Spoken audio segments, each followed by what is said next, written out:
आप सभी को नमस्कार। दोस्तों, कर्क राशि वाले जातकों का इस चैनल पे स्वागत। इस वीडियो में हम आपको बताने वाले हैं कर्क राशि वाले जातकों के लिए साल 2025 में 5 से लेकर 10 नवंबर तक का समय कैसा जाने वाला है। नवंबर महीने के इस साप्ताहिक समयावधि में आपकी राशि के ऊपर मौजूद जो ग्रही अवस्था है आपके जीवन में क्या प्रभाव देने वाली है।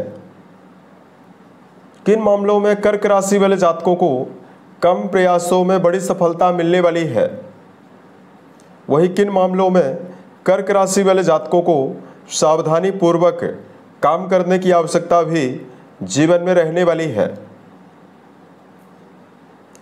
तो ये राशिफल कर्क राशि वाले जातकों के लिए ही बनाया गया है और आपकी चंद्र राशि के ऊपर प्रभावी है, तो आप इसे इसी आधार पर देखें। इस राशिफल के माध्यम से कर्क राशि वाले जातकों के जीवन से जुड़े हुए सभी पहलुओं के बारे में हम आपको जानकारी भी देने वाले हैं, जैसे कर्क राशि का करियर और व्यापारिक जीवन, आर्थिक जीवन, पारिवारिक जीवन, प्रेम संबंध है, स्वास्थ्य, एजुकेशन लाइफ है और अंत में हम आपको धार्मिक उपायों के बारे में भी जानकारी देने वाले हैं। तो कर्क राशि वाले जातकों, सबसे पहले हम आपको बताना चाहते हैं कि वर्तमान समय में आपकी राशि के ऊपर किस प्रकार की ग्रही अवस्था बनी हुई रहने वाली है। तो देखिए, राशि के पंचम भाव में सेनापति मंगल स्वराशिस्थ होकर गोचर करेंगे। उसके अलावा राहु देव आपके आयु भाव में, शनिदेव वक्री अवस्था में आपकी राशि से भाग्य भाव में गोचर करने वाले हैं। देवगुरु बृहस्पति राशि के ऊपर लंबे समय के बाद प्रभावी हैं। यहाँ पर गुरु की उच्चस्थ अवस्था रहने वाली है, तो गुरु हंस नाम का राजयोग बनाए हुए हैं। साथ में केतु देव का गोचर आपके राशि के धन स्थान में होने वाला है। सूर्यदेव शुक्र और बुध के साथ आपके राशि से चौथे भाव में यानी सुख भाव में गोचर करने वाले हैं। यहाँ पर देखिए, सूर्यदेव लगातार तुला में यानी नीच राशि में मौजूद थे, तो 2 तारीख से ही शुक्रदेव का यहाँ पर गोचर हुआ है, तो सूर्य का नीच भंग राजयोग यहाँ पर प्रभावी है। बुध और शुक्र का लक्ष्मी नारायण योग भी यहाँ पर बना हुआ है। तो इस प्रकार की जो ग्रही अवस्था है आपकी राशि के ऊपर बनी हुई रहने वाली है। अब आइए हम आपको बताते हैं कर्म क्षेत्र के मामले में क्या परिणाम मिलने वाला है। सबसे पहले आपको बताना चाहते हैं, आपके कर्म भाव के स्वामी सेनापति मंगल हैं, जो कि आपके पंचम घर में स्वयं की राशि में मौजूद है। इनकी अवस्था बहुत ही बेहतर है। उसके अलावा देखिए, सूर्यदेव भले ही नीच राशि में मौजूद हैं, लेकिन इनकी 7वीं दृष्टि आपके कर्म स्थान पर जाने वाली है और यहाँ पर इनकी उच्च राशि मौजूद है, तो सूर्यदेव की उच्च दृष्टि यहाँ पर पड़ने वाली है। तो कर्म क्षेत्र के मामले में उत्साहित होकर, एक्टिव होकर काम करते हुए कर्क राशि वाले जातक जीवन में नजर आने वाले हैं। इस समयावधि में आपके द्वारा लिया गया निर्णय कर्म क्षेत्र के मामले में आपको सकारात्मक और बड़े बदलाव जीवन में देने वाला है। शुक्र का भी प्रभाव कर्म स्थान को प्रभावित कर रहा है। अतः अगर आप कोई भी ऐसा काम करते हैं जो व्यापार से जुड़ा हुआ है या क्रिएटिव फील्ड से जुड़ा हुआ कोई भी काम कर रहे हैं, उसमें आपको विशेष शुभता मिलने वाली है। तथा कर्क राशि वाले जातकों के भाग्येश बृहस्पति उच्च राशि में मौजूद हैं, तो भाग्य का समर्थन भी आपको कर्म क्षेत्र के मामले में मिलने वाला है।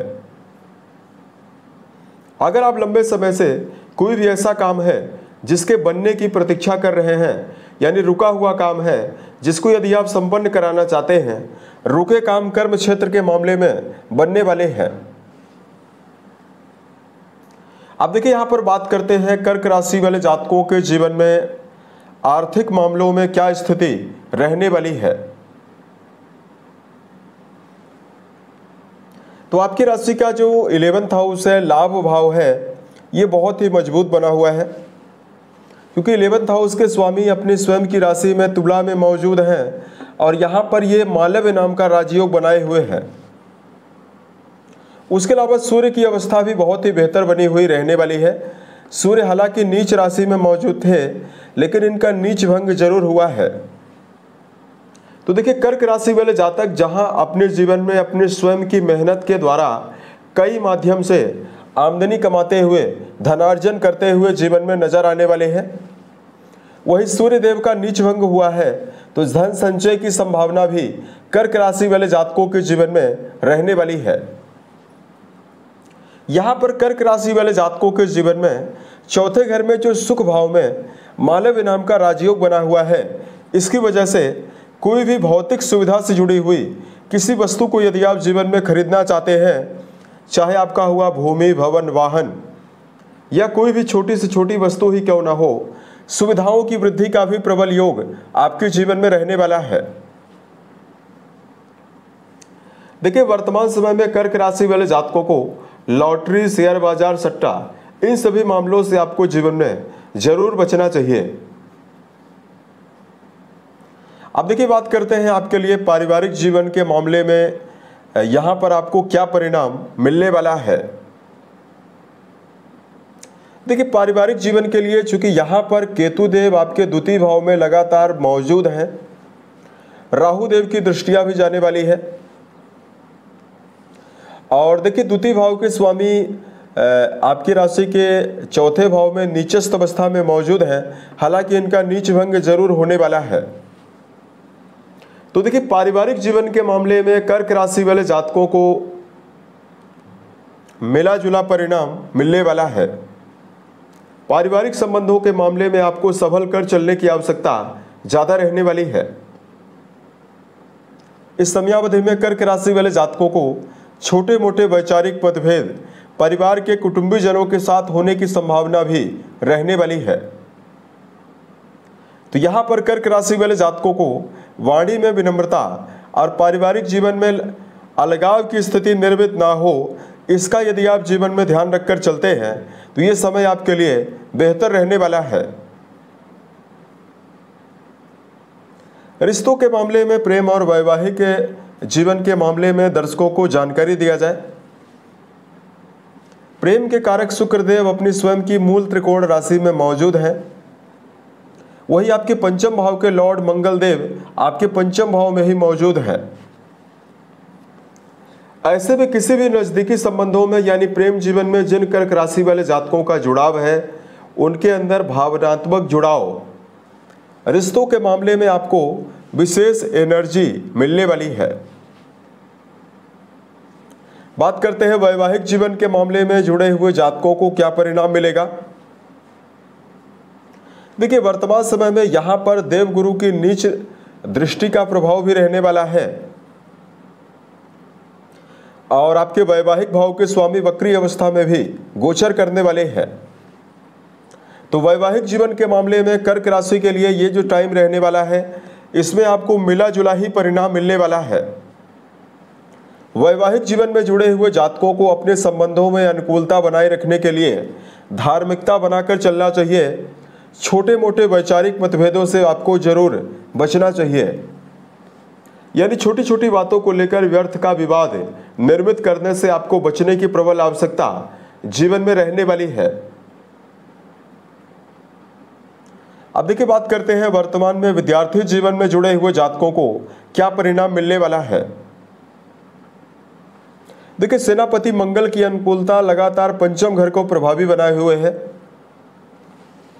वही आपके 9th हाउस के स्वामी बृहस्पति राशि के ऊपर प्रभावी होकर अपनी 9वीं दृष्टि के माध्यम से आपके नवम घर को बलवान बनाने वाले हैं। तो चाहे आप प्रारंभिक तौर की पढ़ाई कर रहे हैं, चाहे आपका जुड़ाव उच्च शिक्षा के मामले में है, दोनों जगह पर कर्क राशि वाले जातकों को शिक्षा के मामले में मनोवांछित परिणाम प्राप्त होने की संभावना रहने वाली है। विद्यार्थी जीवन में जुड़े हुए जातकों के मन में विशेष उत्साह है और शिक्षा के मामले में एकाग्रता पर्याप्त आपको मिलने वाली है। शिक्षा और ज्ञान के कारक बृहस्पति स्वयं आपकी राशि के ऊपर उच्चस्थ अवस्था में विराजित है। तो ये टाइम कर्क राशि वाले जातकों के लिए बहुत ही बेहतर रहने वाला है।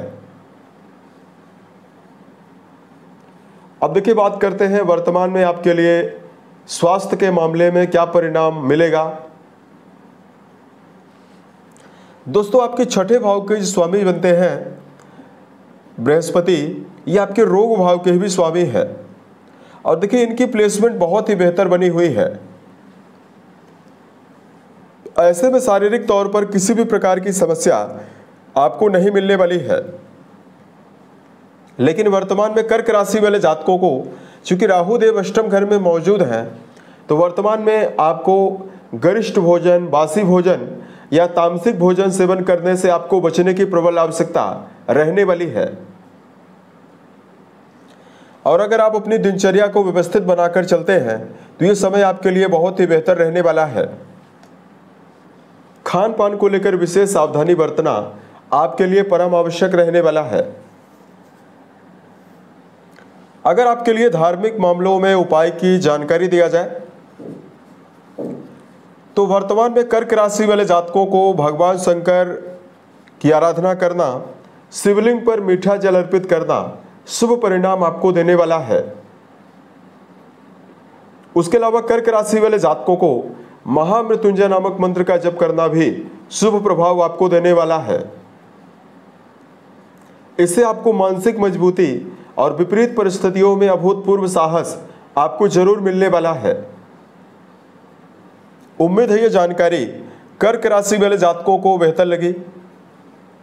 यदि आप आने वाले समय में ज्योतिष, धर्म और दैनिक राशिफल से जुड़ा हुआ यदि आप अन्य वीडियो देखना चाहते हैं, इस चैनल को सब्सक्राइब जरूर करें।